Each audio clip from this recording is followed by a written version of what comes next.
Muy buenas tardes a todos ustedes.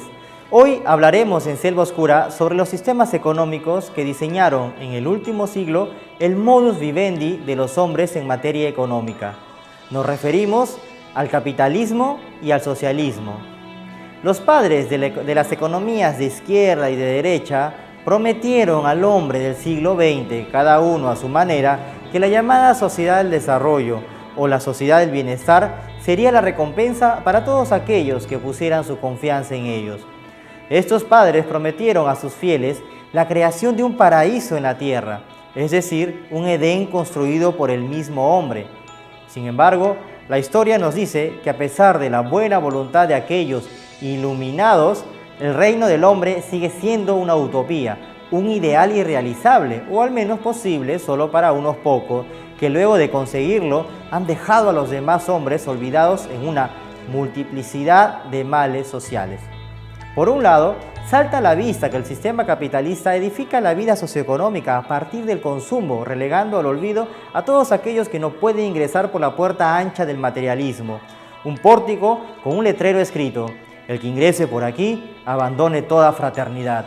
Así, el capitalismo empieza a dibujar al Homo economicus, un tipo de hombre individualista e indiferente, un hombre que hace suyo como lema de vida la famosa expresión de Caín, que ante el interrogatorio de Dios responde: ¿acaso soy yo el guardián de mi hermano? El Homo economicus, iluminado por Caín, se ha vuelto indiferente a los males sociales, precisamente porque los pensadores del capitalismo salvaje le han inoculado la idea de que solo debemos caminar hacia la tierra prometida del desarrollo, con la prohibición de mirar atrás o al lado bajo pena de convertirnos en estatuas de sal del subdesarrollo, como la pobre mujer de Lot. Por otro lado, el socialismo, después de la caída del muro de Berlín, ha renunciado a la lucha de clases marxista y ya no rechaza la propiedad privada, al menos no por completo. Ha cedido a la economía de mercado porque sabe que de otro modo seguiría repartiendo pobreza, pero insiste erróneamente en una política económica del partido. Sin embargo, es cierto que el socialismo ha contribuido en la formación de una conciencia social, como afirmaría hace unos años Benedicto XVI. Una conciencia de justicia y de igualdad de oportunidades, pero que se equivoca al concebir al hombre como colectividad, como sujeto material, inculcando la idea absurda de que solo la economía salvará al hombre, negando así su dimensión trascendente. De esto y mucho más conversaremos hoy en compañía de nuestros invitados, pero antes Ingrid nos anticipa el video que nos introduce en el tema. Muy buenas tardes, Giancarlo, y muy buenas tardes a todos nuestros seguidores. Hoy presentamos una breve escena del film El Lobo de Wall Street, una película que vio la luz en el año 2013 y que fue dirigida por Martin Scorsese.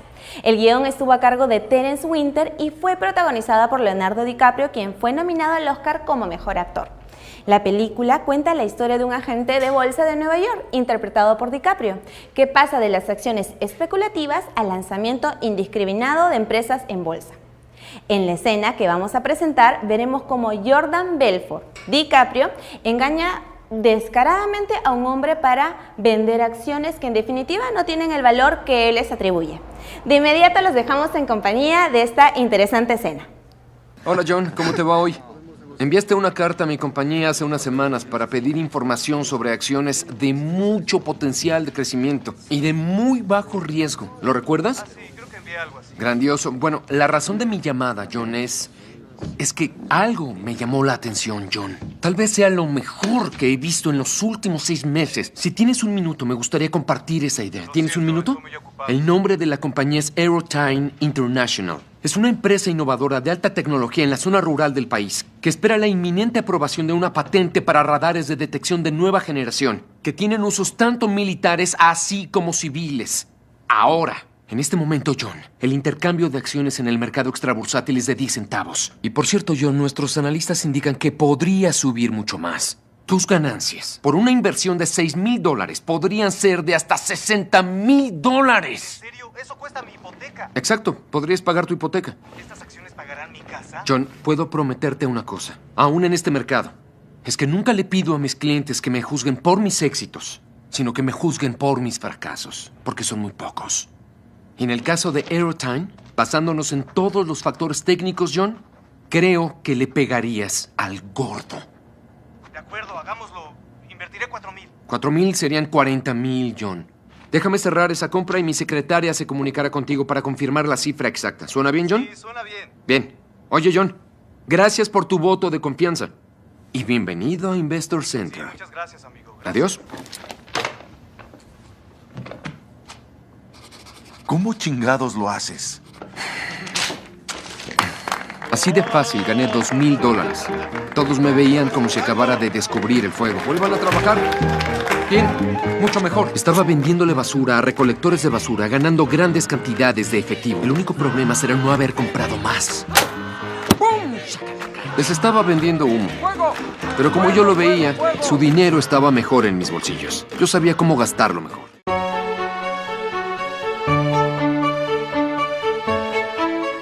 Muy buenas tardes otra vez. Seguimos aquí en el programa Selva Oscura y hoy nos acompañan 4 invitados de lujo que a continuación paso a presentar. Está con nosotros Carlo Formentin, que es licenciado en Ciencias Internacionales por la Università degli Studi di Milán, Italia, con especialización en instituciones y organizaciones internacionales.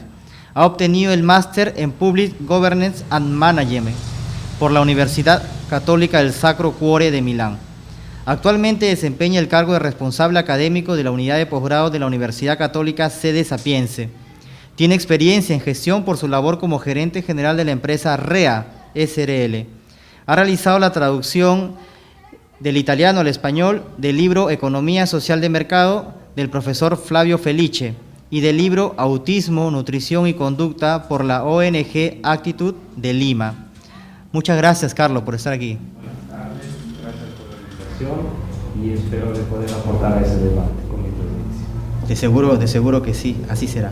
Nos acompaña también Dante Urbina, economista por la Universidad Nacional Mayor de San Marcos y que cuenta con un máster en economía por la Universidad Complutense de Madrid. En el 2017 fue seleccionado entre los mejores jóvenes investigadores del mundo para participar de la reunión de premios Nobel de Economía llevado a cabo en Alemania. Es autor del libro Economía para herejes, desnudando los mitos de la economía ortodoxa.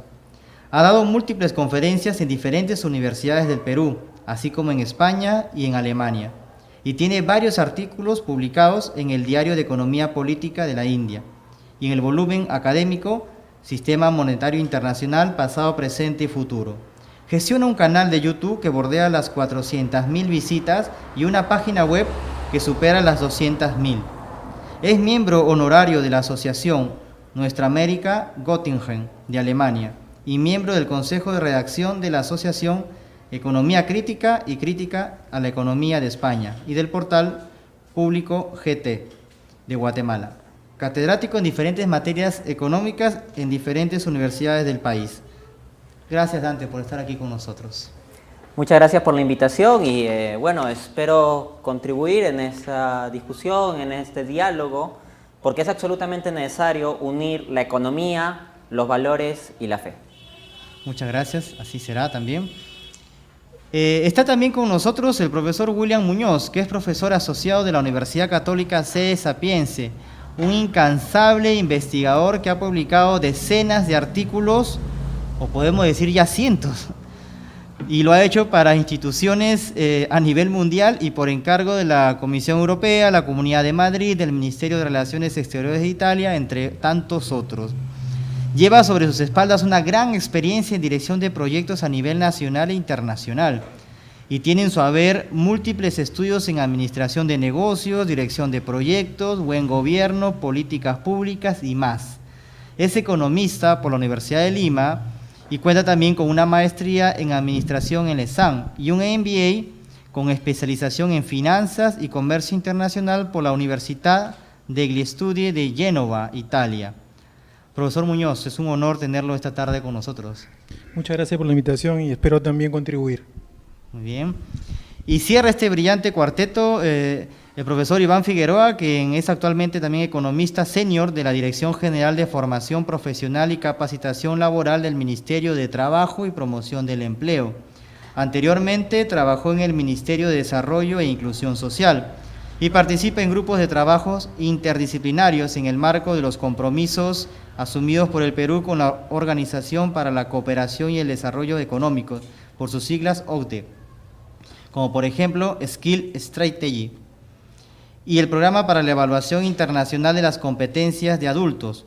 Además, ha participado en el Grupo de Trabajo de Desarrollo de Recursos Humanos del Foro de Cooperación Económica Asia-Pacífico, por sus siglas APEC. Tiene una licenciatura en Economía por la Universidad Nacional Federico Villarreal, una especialización en Econometría por la Universidad Nacional de Ingeniería y una maestría en Desarrollo Económico por la Universidad Autónoma de Madrid y la Universidad San Martín de Buenos Aires. Estudió también en el Banco Central de Reserva del Perú. Iván, un placer tenerte aquí. Muchas gracias. Muchas gracias, Giancarlo. Gracias por la invitación. Espero aportar con ideas. Bien, vamos a dar inicio ahora sí a nuestro diálogo y acabamos de presenciar un pequeño video de una pequeña escena de la película El Lobo de Wall Street. Y bueno, querido Williams, ¿cuál es tu apreciación sobre la escena que hemos visto? ¿Qué opiniones te merece esta escena? Bueno, toca un mercado, ¿no?, que es el mercado bursátil, que veía la proyección y recordaba a Michel Camdeciu, presidente del Fondo Monetario Internacional, cuando justamente en una reunión de obispos y gente de la doctrina cristiana, exhortaba a los gobernantes del mundo a tratar justamente de regular las movidas financieras en tanto que es un espacio que se ve desbordado por corrientes especulativas, ¿no? Entonces,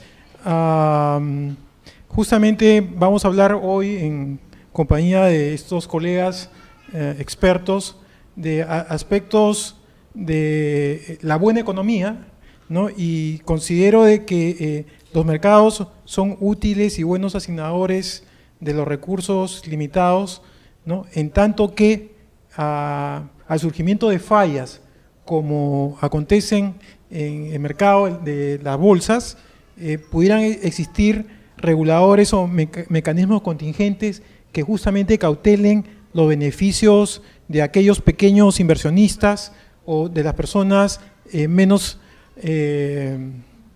menos capacidad de influir, ¿no?, y protegerse de estas movidas especulativas. La especulación, Carlos, nos plantea una cuestión de que hasta qué punto puede ser ética una especulación, si es moralmente lícita o no. ¿Cuál es tu opinión respecto a este tema? Yo creo que, como en la encíclica 40º año, la explotación financiera no es auspicable, por una razón muy simple, porque exacerba el reto, la finalidad de la economía. O sea, llega a un nivel demasiado especializado, de demasiada competencia económica y financiera. De esa manera se pierde la visión ética y la moral de la acción humana, que también es parte de la economía. Obviamente la economía tiene una finalidad que es una finalidad del bien común, o sea, de mejorar la condición del hombre, y no exclusivamente de la ganancia a corto plazo. Bien, Dante, ¿cuál es la opinión que te merece esta escena y si tú consideras que el trabajo que ha hecho este corredor de bolsa, este agente de bolsa, sería considerado como una acción ética? Bien, en la Suma Teológica, Tomás de Aquino se hace una pregunta muy interesante que puede dejar perplejos a algunos liberales que asumen que todo equilibrio de mercado mientras sea libre es justo. Tomás de Aquino se pregunta si es que es lícito vender algo por encima de su valor. Es decir, aprovechar la información asimétrica, aprovechar que tal vez un agente tiene más conocimiento que el otro sobre el verdadero valor del producto. En ese contexto, nos encontramos con que en los mercados financieros, como han estudiado varios economistas, entre ellos Joseph Stiglitz, Premio Nobel de Economía del 2001, hay problemas de información asimétrica, no todos los agentes saben lo mismo. En consecuencia, se puede manipular esta información en pos de obtener ganancias. Y en el video lo que se ve es que este agente sabe explícitamente que lo que está vendiendo es basura y que lo que está diciendo es mentira. En consecuencia, es claro que está engañando, pero lo hace con mucha inteligencia, con mucha retórica, con mucha técnica. Y lo interesante es que se le aplaude. Es como una especie de héroe que ha conseguido una hazaña, como un Hércules que ha matado a la hidra, algo así, o sea, enfrentándose por medio de la llamada a que posiblemente le digan que no. Ha sabido ser muy inteligente, muy persuasivo en vender esta mentira. El punto es que eso, se aplaude muchas veces esto, y en las facultades de economía, si uno pregunta en qué se quieren especializar los jóvenes luego de haberse esforzado 5 años estudiando, la gran mayoría quiere especializarse en finanzas. Y uno dice, ¿y por qué te quieres especializar en finanzas? Y muchas veces las respuestas tienen que ver con, bueno, es que yo quiero hacerme rico, o quiero mover grandes cantidades, o quiero entrar al mundo de la especulación, de la bolsa, etcétera, etcétera. Y no se ve una motivación ética. Entonces, en cierto modo hay una especie de admiración de este tipo de figuras que manejan estas cosas con inteligencia. Y comparativamente, los jóvenes estudiantes de economía que quieran dedicarse a la economía del desarrollo en su ejercicio profesional son pocos. Y para cerrar, esto que se ve en la película, un acto individual de engañar con activos financieros que en realidad son mentira o basura, es algo que sucedió sistemáticamente antes del 2008. Se puede investigar en un documental como Inside Job, es informativo de lo previo a la crisis financiera, los activos tóxicos. Activos que estaban sobrevalorados, se vendía como que eran sólidos, como que eran seguros, y sistemáticamente se comenzó a tomar ese tipo de acciones, como la de la película, en muchos países, a gran escala, en un contexto de regulación financiera, y luego cae el mal para todos. Y es una película que se basa en la vida de Jordan Belfort, que es aplaudido y que sigue siendo aplaudido, porque tengo entendido que este hombre, luego de que salió de la cárcel, se ganó la vida luego dando conferencias a nivel mundial, ¿no? Dando conferencias sobre precisamente esas estrategias que él tiene para engañar a la gente, ¿no? ¿Qué opinión te merece esta situación, Iván, desde tu experiencia también como economista? Yo estaba reflexionando en torno a las ideas que se han expuesto acá y recordaba una cita del Evangelio que creo que es pertinente, ¿no? Es la cita que menciona que la raíz de todos los males es el amor al dinero. Ahora bien, en esta, digamos, representación de el amor excesivo hacia el dinero, que es un poco lo que está detrás de la propuesta, tanto del que lo oferta como del que lo demanda, es que hay una especie de problema de información, ¿no? Una especie de asimetría, como lo estaba señalando el colega Dante, pero que en el fondo básicamente es una carencia de información, en el sentido de que si ambos tuviesen buena información, ambos tomarían buenas decisiones. Esto es algo que en su momento von Hayek ya lo había mencionado, ¿no? Es decir, la carencia de información hace que finalmente se llegue a tomar ese tipo de decisiones. En la medida en que haya más información respecto, digamos, del ofertante como del demandante, es probable que el mercado funcione bien. Sin embargo, a partir de las evidencias de estos últimos tiempos, los mercados fallan.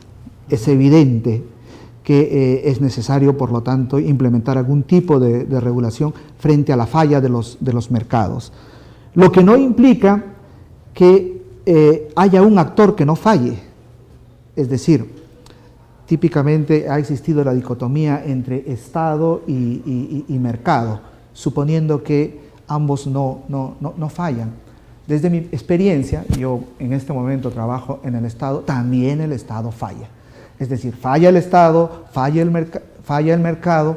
¿Cómo hacemos para que ambos actores, de alguna manera, coordinen, cooperen, para que las fallas de ambos sean menores? Las fallas vinculadas a la información, las fallas vinculadas a los mecanismos de toma de decisiones, y en general la búsqueda del bien común tiene que partir de un hecho de que el actor que busca esto, sea mercado, sea Estado, va a tener fallas finalmente, y tenemos que buscar algún tipo de regulación, algún tipo de intervención que, partiendo de esto, mejore la interacción entre los agentes de los mercados y también del país, ¿no? Es evidente que, Williams, que en el 2008, pues a propósito de estas fallas, se ha producido ya un quiebre, ¿no? sea, desde la crisis financiera europea en el 2008 se produjo ya un quiebre, se ha producido de por sí ya un quiebre, pero un quiebre que nos lleva ¿a dónde? ¿A dónde? Sí. Esa es una gran pregunta porque esos activos tóxicos no han terminado de esterilizarse y están ahí latentes. Yo quería hacer una reflexión sobre los agentes que están detrás de este mercado, ¿no? Y quiero citar a Warren Buffett, ¿no? El dueño de Berkshire Hathaway, un gran fondo de inversiones. A él le preguntan, señor Buffett, ¿usted por qué no invierte en activos estructurados, ¿no? En esos derivados complejos que se fabrican en Wall Street? Y él dice, porque yo no invierto en aquello que no controlo ni conozco. Él invierte básicamente en acciones de empresas muy reales como Coca-Cola, Disney, ¿no? Y sería interesante hacernos una pregunta y discutir quiénes son esos famosos inversionistas especulativos. Y de hecho que la respuesta va a girar en torno justamente al sector de la banca internacional, ¿no? Entonces, estos son los grandes especuladores y si habría que justamente poner en orden el mercado y poner los reflectores sobre agentes, pues por ahí va la cosa. ¿Quiénes son esos actores, Dante, para ti? Los que controlan la información a nivel mundial, las que la compran, los medios de comunicación, ¿tienen algo que ver en todo eso también? Hay estructuras de poder en nuestra sociedad. Podemos distinguir lo que es el poder económico, el poder político y el poder comunicacional, ¿no? Los medios de comunicación, el Estado y los grupos de poder económico. Desde esa perspectiva, habría que ver las diferentes interacciones que pueden tener. Lo que comúnmente sucede en nuestro sistema político-económico actual es que el poder económico está detrás del poder político. Es decir, los políticos no son independientes, sino que dependen de un poder económico que de algún otro modo está detrás. Por ejemplo, estos grandes intereses financieros financian las campañas de los candidatos de demócratas y republicanos para Estados Unidos, por ejemplo.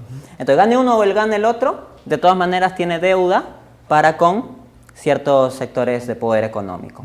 Asimismo, ¿qué pasaría si surge alguien en el poder político que comienza a poner en jaque los intereses del poder económico? Lo siguiente, que como el poder económico en general es propietario a su vez, esas mismas élites de los medios de comunicación, van a aprovechar los medios de comunicación para dar una imagen muy sombría de este político que esté implementando cambios o que tenga la amenaza de implementar cambios verdaderamente buenos o que al menos pongan en jaque los intereses del poder económico.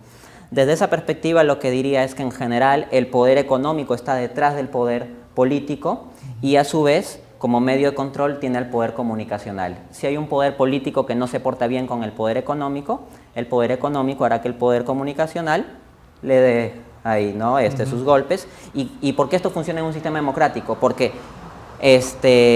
nosotros no nos enteramos realmente cómo son los políticos. Nosotros nos enteramos de cómo son los políticos a través de los medios de comunicación. Son poquísimos los que conocemos directa y personalmente a los políticos. Los medios de comunicación nos filtran información. En ese sentido puede ser que haya dos políticos igualmente corruptos, pero que los medios se centren solo en uno, porque tal vez ponen más en jaque ciertos intereses. Entonces ahí hay un carácter selectivo de las relaciones de poder. Y esas relaciones de poder no nos escapamos nadie, y pienso que todos estamos metidos en ese juego, porque querramos o no siempre nos inclinamos hacia un lado, ¿no, Carlos? Desde tu experiencia, de lo que has podido también conocer en Italia, ¿cómo ves este juego de poder, pues? ¿Cómo se ha desarrollado allá y cómo llega acá? Porque es un mundo globalizado. ¿Cómo se replica esto en el Perú? El problema de la interconexión financiera es un problema muy grande. ¿Problema por qué? Por un lado es una oportunidad, pero por el otro es muy arriesgado. Es un juego muy arriesgado. Yo quisiera citar una teoría política que se ha presentado hace algunos años en Rusia, que es la teoría de la cuarta teoría política de Alexander Dugin. En esa teoría, justo para enfrentarse a esta interconexión globalizada de la economía y de la finanza, se propone un redescubrimiento de los valores tradicionales y de una economía no tan especializada, sino que se enfoque más en los conceptos del Estado tradicional, del Estado nacido por la experiencia romántica, o sea, el Estado nacional. Son la patria, la familia y el individuo, y el bienestar de todos esos tres. Primeramente del individuo, porque si un individuo, como dice también en la Rerum Novarum, si un individuo está bien, alcanza un nivel de bienestar suficiente para él y para su familia, que es el pilar de la sociedad tradicional, después puede sucesivamente pensar a doblar su propia labor para mejorar la sociedad en que vive. Sobre el bienestar y sobre el concepto de desarrollo es sobre lo que vamos a venir a conversar luego de esta breve pausa. No nos dejen, por favor.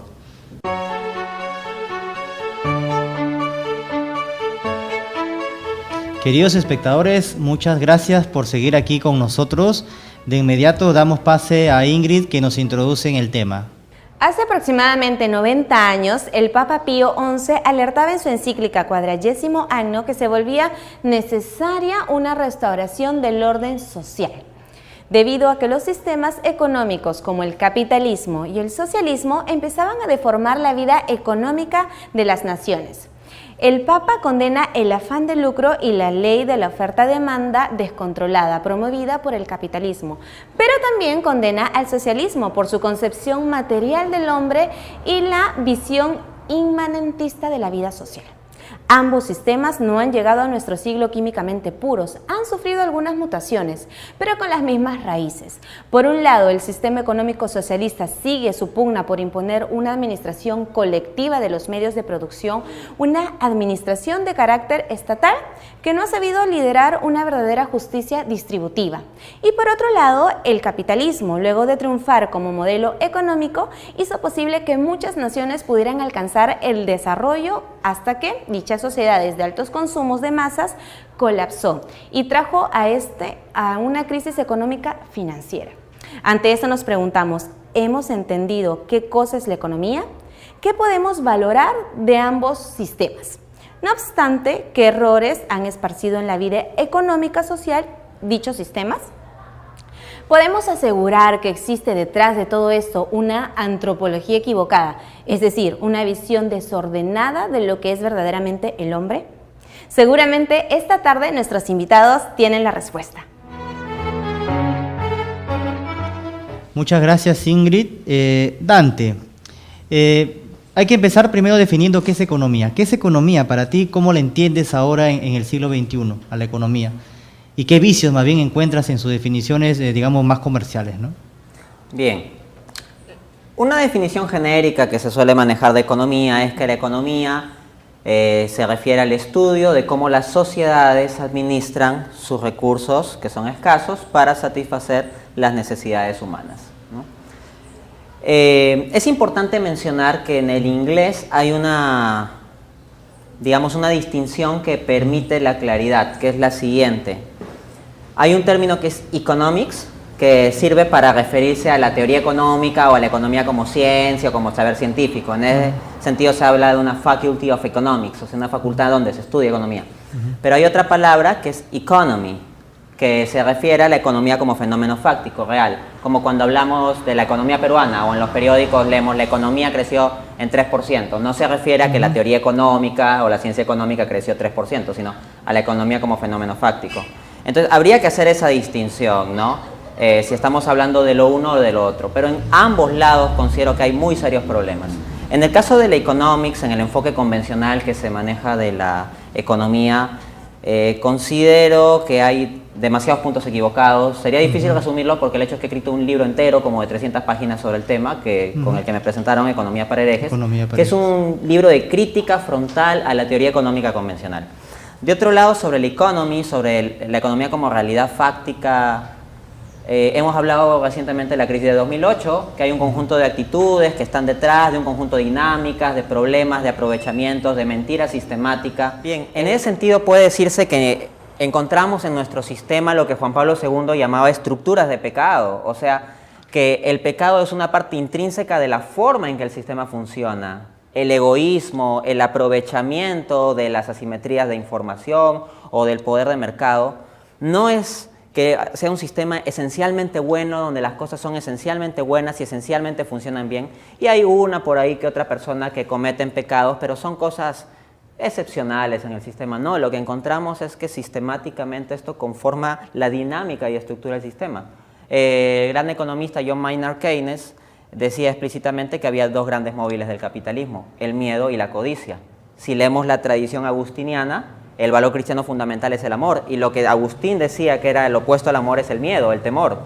De otro lado, la codicia es evidentemente opuesta a la caridad. Entonces, si un economista tan representativo como John Maynard Keynes nos dice que los móviles de la acción en el capitalismo, que es el sistema actual porque triunfó el capitalismo, yo más bien diría perdió el socialismo, no tanto que triunfó el capitalismo. Si los móviles son la codicia y el miedo, entonces sistemáticamente tenemos esto, estructuras fuera de un sentido cristiano. También podemos decir, Carlos, que el socialismo encaja dentro del pensamiento cristiano o fuera de él. ¿Hay alguna relación entre el cristianismo y en realidad, en los social? 40 años se dice que un verdadero cristiano no puede ser un verdadero socialista, porque el socialismo es ateo, no encaja mínimamente con el cristianismo, porque excluye la trascendencia divina en la acción humana. En todos casos, yo creo que por lo que concierne el capitalismo y la relación con el individuo, se ha enfocado mucho en la moral autónoma o en la moral situacional. O sea que es bueno, es correcto lo que no se presenta adelante, que efectivamente nos permite actuar según leyes económicas, sin pensar si eso es efectivamente ético o menos. Y eso también ha pasado por el socialismo. ¿Justo por qué? Porque no son trascendentes, o sea, son exclusivamente, son conceptos laicos y no ven la presencia de una ética o de una moral superior. Digamos que ética y economía caminan aparte, cada uno en su universo. En este momento creo que sí, sobre todo la finanza moderna es un mundo que es completamente extraño a la ética y a la moral, como hemos visto anteriormente en el video. Williams, desde tu perspectiva, sabemos que tanto el capitalismo como el socialismo se fundamentan en principios que son cristianos. Por ejemplo, el capitalismo tiene en uno de sus fundamentos el concepto de libertad, por ejemplo, ¿no? Y el socialismo, por ejemplo, se fundamenta en el bien común, ¿no? Pero en la práctica, ¿estos principios se han ido deformando o consideras que por el contrario estos principios hacen cada vez más carne en la vida social de las personas? Yo trataría de articular dos de esos conceptos. Uh-huh. El de economía, que entiendo es un medio para favorecer la llegada hacia el bien común, ¿no? En todo caso, trataría de definir muy burdamente lo que es el bien común, que es que todas las personas, digamos, tengan los derechos, las condiciones para poder desarrollarse en plenitud, ¿no? Entonces, esta dicotomía entre Estado y mercado, por tratar de concretizar algún ícono de socialismo y capitalismo, en Centésimos Annus, Francisco incorpora Juan Pablo, perdón, incorpora el concepto de la sociedad civil, de la sociedad, ¿no? Como otro actor clave y que justamente estabiliza tal vez esa tensión entre lo que es Estado y mercado. ¿Por qué? Porque añado otro principio, el de subsidiariedad, ¿no? Típicamente el ente superior no debiera interferir en todo aquello que el ente inferior pudiera resolver por su cuenta, ¿no? En eso partimos nosotros de que toda persona, ¿no?, debiera atender, el que no trabaja no come, ¿no? Pero ciertamente hay lugares donde no se puede trabajar. Entonces, esas son las circunstancias en que es razonable que el Estado intervenga. Se dan circunstancias como la corrupción, que para todos nos es afín actualmente, ¿no? ¿Qué ha pasado con la sociedad civil? ¿Dónde estuvo que permitimos que todo esto acontezca, ¿no?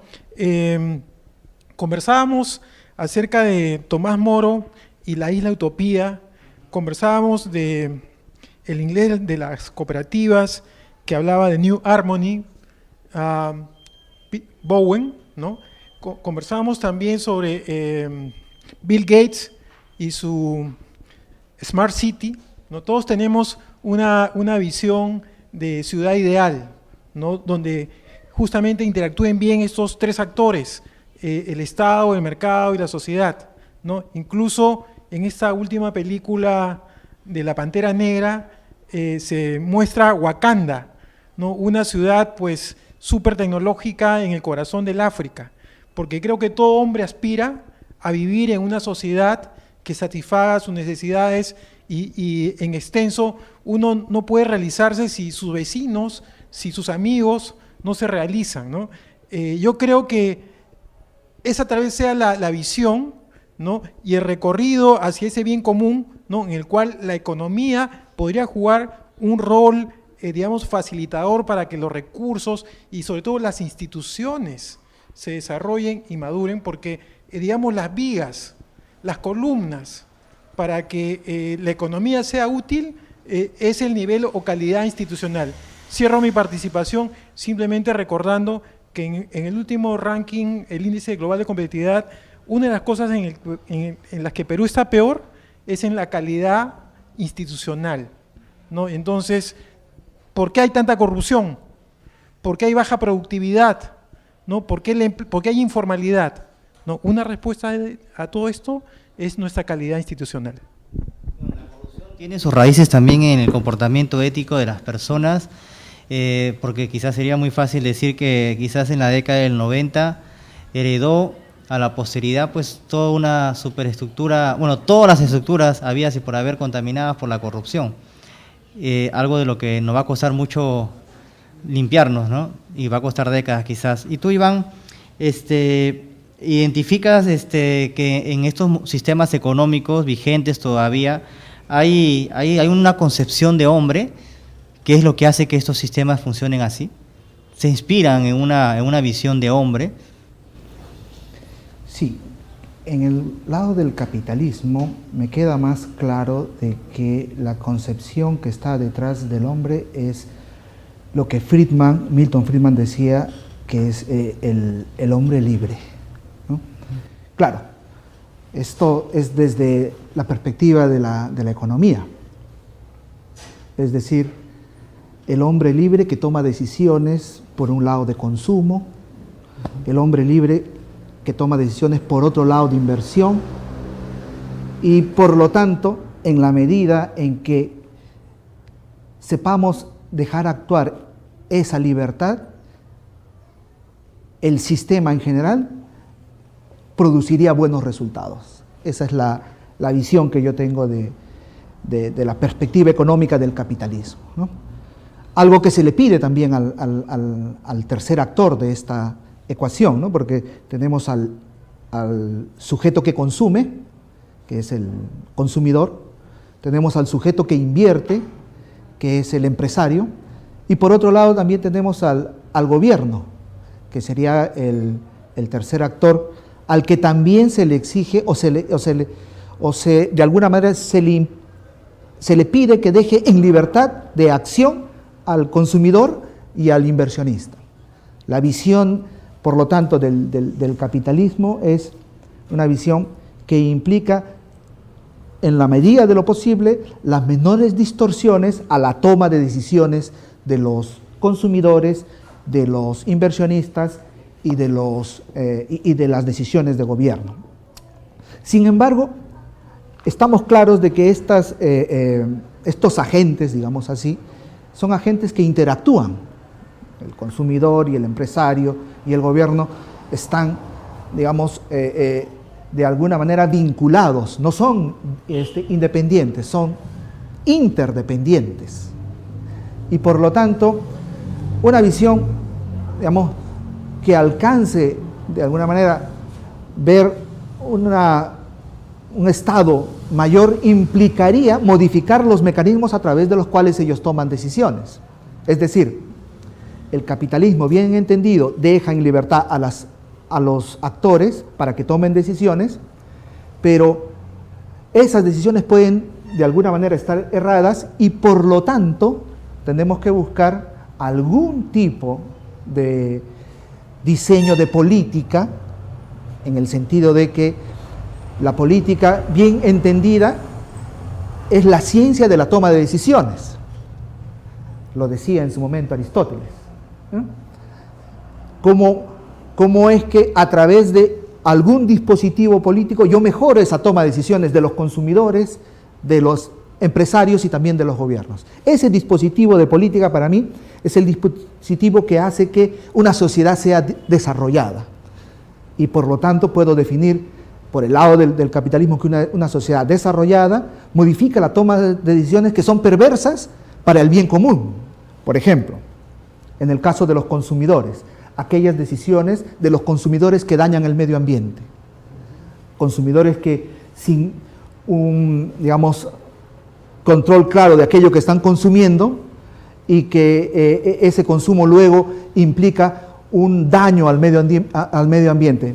Pongo por ejemplo el excesivo cambio por el lado de las familias de los países más desarrollados de los automóviles. Cada 2 años en promedio cambian los automóviles esas familias. Eso es una decisión de consumo. Es una decisión de consumo que luego daña al medio ambiente porque se va a necesitar más minerales, se van a necesitar más insumos para producir esa digamos, demanda. Y esto es algo que en su momento Francisco lo ha advertido, ¿no? ¿Por qué el consumidor cambia cada vez, cada 2 años de automóviles? Porque va a descartar, según él, lo que ya no le sirve. Esto es lo que Francisco denomina la cultura del descarte. Y es que una política de desarrollo bien entendida modifica ese hábito perverso de consumo. Lo mismo para el inversionista y lo mismo también para el gobierno. Es decir, podemos encontrar hábitos perversos de inversión, hábitos perversos de las políticas que implementa el gobierno y por lo tanto, en el sistema capitalista, desde mi óptica, el desarrollo va a implicar la modificación de los hábitos perversos de consumo, de inversión y de gasto público. Carlos me está pidiendo la palabra. Sí. Quería hacer una precisación con lo que concierne lo que ha dicho Iván y también el tema de la moral situacional. O sea, en algunos países europeos se ha hablado de corrupción, por ejemplo. En algunos países europeos las grandes empresas estatales, sobre todo las que producen armas, ¿qué hacen? Ponen las coimas a balance, como lobby. Y en realidad es coima. Y la moral situacional, ¿cómo interviene? Interviene modificando, o sea, maquillando un comportamiento que no es éticamente ni legalmente correcto como un comportamiento legal. Eso también por lo que concierne el excesivo, por ejemplo, el excesivo consumo de automóviles, cambio de automóviles. ¿Por qué? Porque es cierto que se daña el medio ambiente produciendo más automóviles y cambiándole cada 2 años. Pero ¿qué ha pasado en Europa? Que en Europa se ha puesto, con el propósito de fomentar la producción automotriz, una normativa ambiental muy estricta y que cambia cada año. Entonces, es por eso que nosotros vemos en los carros, etcétera, Euro 1, Euro 2, Euro 3, Euro 4, hasta las Euro 8 ahora. ¿Qué pasa? Que cada año... La economía, por el afán de lucro, hace escaso algo que no es escaso. Claro. ¿Por qué? ¿Por qué efectivamente? Porque para generar más producción de un bien que no es necesario, entonces ¿qué hace? Te obliga a cambiarlo, te obliga a render innecesario un bien que tú ya manejas, que tú ya tienes. En este caso un carro Euro 2 o Euro 3 que no puede entrar en los centros históricos y no puede manejarse por las autopistas, etc. Y eso es una, digamos, una de esas... el término es un poco fuerte, perversiones del capitalismo que después llevan a todos esos movimientos que ahora estamos viendo de contraposición y de regreso a la tradición. Interesante, muy interesante esa perspectiva. Dante, ¿querías acotar algo ahí? Sí, digamos quería tomar el toro por los cuernos en el sentido de la cuestión inicial planteada sobre los modelos antropológicos subyacentes al capitalismo liberal y al comunismo marxista. Se podría decir en cierto modo que en los inicios del cristianismo, esto es los siglos 1, 2, 3, 4, las herejías eran cristológicas. Las herejías tenían que ver con la persona de Cristo, que decían que Cristo no era Dios o que no tenía cuerpo real, etcétera, etcétera. Pero a partir de la modernidad, en donde precisamente surgen estas ideologías como el capitalismo y el socialismo, o más propiamente el capitalismo liberal y el socialismo marxista, nos encontramos con que las herejías son antropológicas, en el sentido de que si las herejías en el comienzo negaban las verdades sobre Cristo, ahora las herejías modernas van a negar verdades fundamentales sobre el hombre, partiendo por supuesto ya como presupuesto de la negación de las verdades sobre Cristo, ¿no? Por ejemplo, comienzo con la antropología del socialismo. Marx, en su obra Crítica a la filosofía del derecho de Hegel de 1843, en la parte del prefacio dice: el ser humano, la esencia humana no tiene realidad alguna verdadera. O sea, no le da un sentido de trascendencia individual a la esencia del hombre. De otro lado, en la contribución a la crítica a la economía política de 1859, en el famoso prólogo, Marx dice que no es el ser individual o la conciencia individual del hombre la que constituye su ser social, sino el ser social el que determina la conciencia individual. Dicho más sencillo, lo que está diciendo Marx es que no tenemos individualidad, sino que absolutamente todo lo que somos está determinado por la sociedad. Entonces, en la visión marxista, el ente respecto del cual se lucha o se piensa o el que tiene la centralidad no es la persona con su espíritu y su dignidad, sino la sociedad como un todo difuso, o la sociedad entendida en términos partidos en clases, la famosa lucha de clases, ¿no? Es como que no hay una naturaleza humana, sino lo que hay es obrero capitalista. No hay una naturaleza o dignidad humana común en el enfoque del comunismo marxista, sino una antropología donde todo tiene que ver con la posición social en la estructura de relaciones de poder o relaciones de producción, según decía Marx aquí. Y Marx asume una antropología asimismo materialista. Marx asume una antropología materialista en el sentido de que no reconoce la espiritualidad humana. De hecho, Engels asimismo decía pues que siguiendo a Feuerbach, pensador que a su vez influyó mucho en Marx, que nuestros pensamientos no son más que producto del cerebro. En consecuencia es una antropología, colectivista, o sea, la individualidad del hombre la disuelve en el puro ser social, y ahí se disuelve también la dignidad, ¿no? Una antropología materialista que deja de lado la espiritualidad del hombre. Entonces ya desde la base, la antropología del comunismo marxista está errada y es absolutamente inconciliable con la doctrina social cristiana.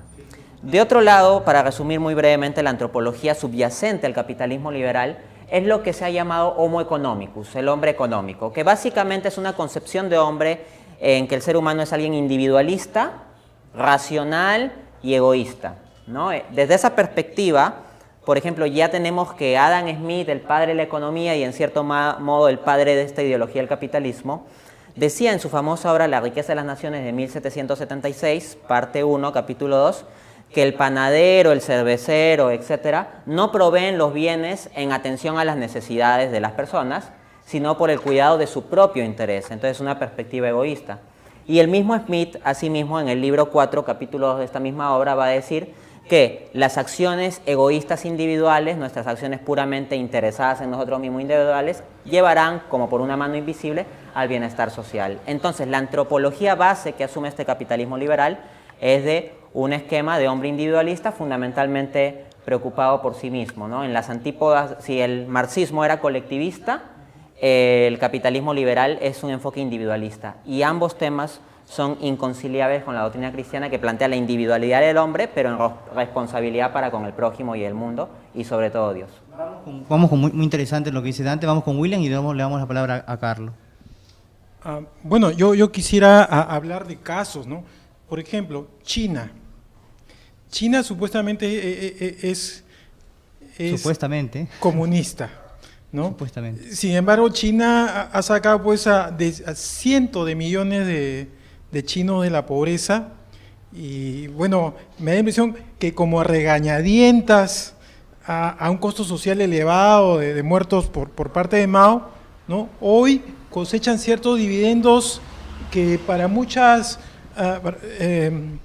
países tercermundistas, pues China es algo envidiable, ¿no? Por otro lado, Grecia, que un país de la Unión Europea, supuestamente democrático, con estándares de vida artificialmente más o menos pares a un país desarrollado, pues sufre, ¿no? Sufre ahora tensiones económicas, ¿no? Finalmente, en el País Vasco conocí la ciudad de Mondragón, una ciudad de cooperativas, ¿no? Son cooperativas, digamos, un reflejo de una cultura socialista. Sin embargo, son cooperativas cuyo factor crítico de éxito es la tecnología. Tienen empresas, universidades, gestionan más de 500 patentes, facturan 14.000 millones de euros al año, ¿no? Y entonces, yo no quiero hacer teoría, sino quiero ver casos. Me parece que el tema está más por lo que hacemos con nuestra cultura, ¿no? Entonces, una sociedad que logra respetar ciertas reglas y convertirlas en cultura, no va a interesar que pasen gobernantes de turno, porque sea quien fuera el que esté en el gobierno, la cultura de esa sociedad va a hacer que, digamos, las dinámicas económicas, sociales, ¿no? Se mantengan y sean estables en el tiempo, ¿no? Sí, pero aquí de paso te doy la palabra, Carlos, y quisiera que también en tu comentario des una opinión sobre ese tema, porque nosotros hemos entendido que esas sociedades de las que menciona Williams, que económicamente pueden ser muy desarrolladas, quizás éticamente sean más bien subdesarrolladas, porque, claro, si estás poniendo como ejemplo que las sociedades sean desarrolladas porque son económicamente digamos, son económicamente poderosas, pero ¿qué es el desarrollo verdaderamente? ¿Qué es lo que podemos considerar como China desarrollo? es desarrollada tecnológicamente y económicamente, pero hay que considerar, como decía el profesor Muñoz con respecto a las culturas, que China tiene una cultura completamente diferente de Europa. La Europa, o en este caso el mundo occidental, el mundo atlántico, es individualista, las raíces son individualistas. Las raíces griegas son individualistas, en cambio en China el individuo existe exclusivamente en cuanto puede aportar a la sociedad. El pecado en China no es moral, sino es simplemente si aporta a la sociedad, trabaja para el bienestar de toda la comunidad o no. Si no trabaja, hace pecado. Si trabaja, puede hacer lo que quiere, pero es en armonía con la sociedad. Eso también se refleja, claro. Pero con respecto al tema chinés, la sociedad no son las personas, tema chino, la sociedad no son las personas, se trabaja en armonía con aquellos a los que podemos matar, porque tenía una política de natalidad algo extraña. Pero China es un poco diferente, ¿por qué? Porque en el imperio chino el emperador era el representante de la armonía de la sociedad china. Y su relación con los dioses se reflejaba en el bienestar de la comunidad china, de la comunidad del imperio. ¿Qué pasaba? Que cuando había algo que no funcionaba, como por ejemplo una sequía o una falta de producción agrícola o una calamidad natural, la culpa era del emperador. Entonces esa era una válvula de escape para las revoluciones. Y eso es una característica muy interesante de la cultura china que se ha conservado hasta ahora, porque el Partido Comunista, entre Mao y Deng Xiaoping ha habido una puña interna muy fuerte con la banda de los cuatro. Pero ¿qué ha pasado? Que de alguna forma han logrado, gracias a la presencia del Partido Único, una continuidad. Entonces han ocultado esa crisis que había creado Mao con el grande salto en adelante, con la política de apertura de Deng Xiaoping, que después ha llevado a la China odierna. Y eso es muy interesante porque mientras que China y Rusia también, como estaba diciendo, están aprovechando de su propia cultura para seguir adelante, India también. ¿Qué está pasando en Europa? Europa, debido a la presencia de un postliberalismo económico y cultural, ve el individuo simplemente como una masa de objetos individualizados que simplemente son consumidores y sirven exclusivamente para la producción, para aumentar la producción. ¿En China no? ¿En China no entienden al ser humano también como un sujeto que consume? La producción, como objeto de producción, claro, pero es con una finalidad, y la finalidad es el progreso de toda la sociedad china. ¿Por qué hay tantos millonarios en China? Porque poco a poco se está abriendo siempre más la economía. Las personas en China objetos de producción, cosas. Pero no son individuos, sino su acción es social. Bueno, no China decide quién vive y quién no. Por eso, porque no son individuos. O sea, tú no. O sea, un Estado en dueño de China, personas. tu libertad es limitada, pero el individuo, el chino, no es que. O sea, no. ¿Cómo podemos decir? No es que su vida es afectada por la decisión del Estado en manera moral o ética, porque la ética es el Estado, o sea, es toda la sociedad. Sí, Iván. Yo creo que hay entre nosotros una especie de confusión, capaz que sea conceptual, y es que la generación de riqueza o los incrementos en los ingresos, en modo alguno, por la teoría económica bien entendida, es considerada como desarrollo.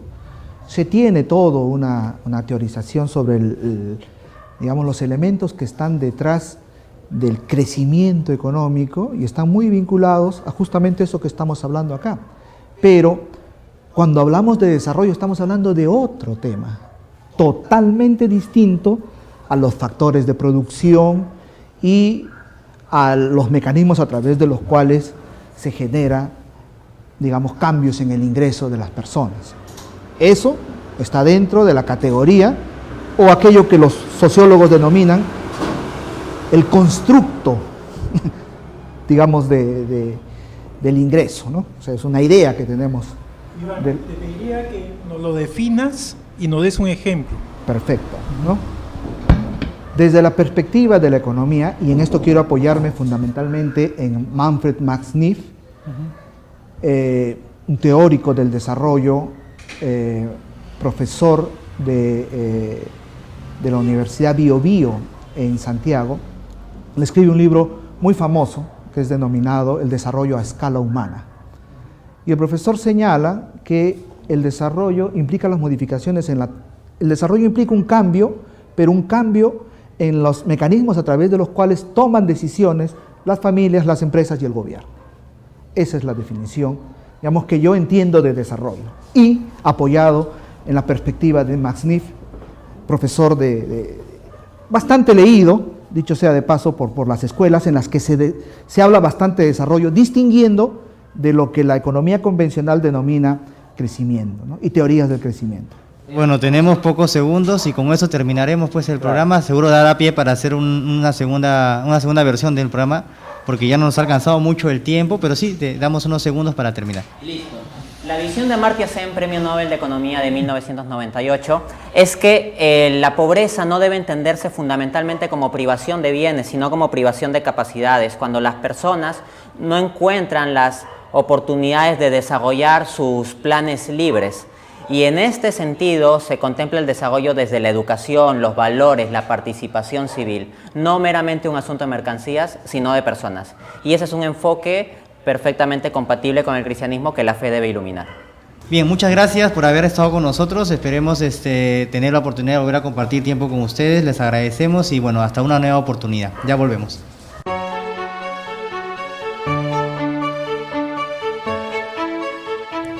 Bueno, Ingrid, el tiempo nos ha ganado, Sí. pero antes de despedirnos quisiéramos agradecer a nuestros invitados del día de hoy que muy gentilmente nos han acompañado, ¿verdad? Así es, muy gentilmente, muchísimas gracias. Pero también queremos agradecer a nuestros seguidores que ahora tienen un motivo más, una razón más para estar en este mundo de Selva Oscura. Así es, a todos ustedes ya saben que cuentan con esta cuenta de correo electrónico que aparece en Así pantalla es. para que nos escriban todas sus sugerencias o los temas que les gustaría que también nosotros tratemos, ¿verdad, Ingrid? Así es, nosotros vamos a estar leyéndolos, así que no se olviden de enviar sus sugerencias. Los esperamos hasta una nueva oportunidad. Nos vemos.